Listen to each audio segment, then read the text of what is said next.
So with that, I'd like to get the program started. Vestar, David Larcher, President, Ed Reedy, retired former Director of Finance forever, and old elementary school colleague of mine. Please thank them for coming to speak with us today. Well, yes, you're right. I started out when I was in college. I did an internship at Grubb & Ellis and kind of got exposed to commercial real estate and worked for a small developer in Scottsdale, kind of part-time during that point, honestly doing landscaping and trying to earn beer money for college. A guy named Dan Madison that many of you may know. And but I thought I got into school in 1982. Kind of paint the picture. The prime rate was 21% in 1982, and I thought I wanted to be a developer. You know, so shows you how smart I was back then.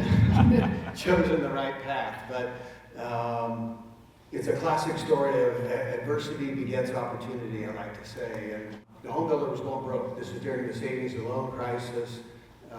Basically, the sidewalks were rolled up in Phoenix. Every savings and loan that was in town, which was the primary financing agent for all the commercial real estate, all shut their doors. There were no national banks at that point in time. All the banks had left or shut, and it was just a really tough time. Well, Rick and I, we're in our 20s. We got no cares in the world, no family, no kids. And so it's actually kind of a funny story. So Lee Hanley, our other partner, the ship's sinking with Estes. They're getting ready to file bankruptcy, and it's sort of like this. But Bill Estes was nice enough to allow us to try to buy out our division, and because we were actually profitable, our division was, and we had about $100 million in assets at that point in time. It was a really interesting time in the retail world as you look back on it, because there wasn't really such a thing as established like big box retail. For those of you who've been around a while, here in Phoenix we had Smitty's, which is basically a large discount store. There's something called Jimco, some of you may remember back in the day. But there power centers in the sense that we know today honestly did not exist. But in the late 90s, you get this idea and you start to see a transformation of retail, and you come up with the idea of Desert Ridge in the marketplace. And talk a little bit about the transformation of the power centers that you were developing at that time, and what changes you brought to Desert Ridge in the likes of the marketplace. And so we essentially made a deal with the land department and the master developer at that point in time as a group called Beam & Martin, and to acquire our ground lease position there.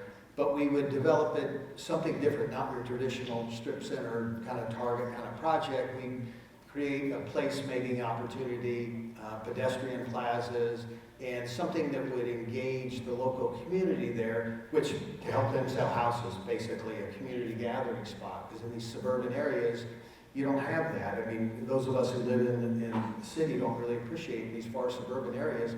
Those folks have to travel a long ways to go to any kind of collective gathering community place.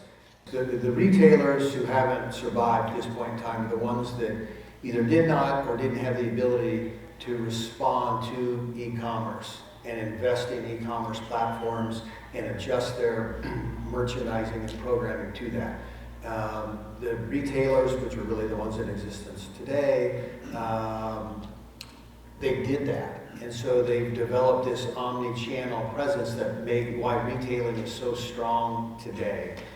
And so e-commerce sales during COVID spiked up to a little over 19% of retail sales, and now it's back down today to 16% of retail sales is e-commerce.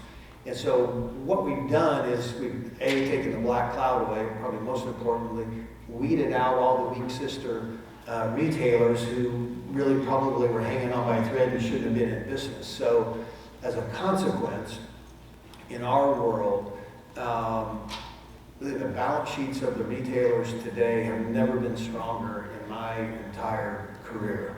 You still have a tremendous amount of energy. What excites you most about our industry and gets you up and focused in the morning for the next day?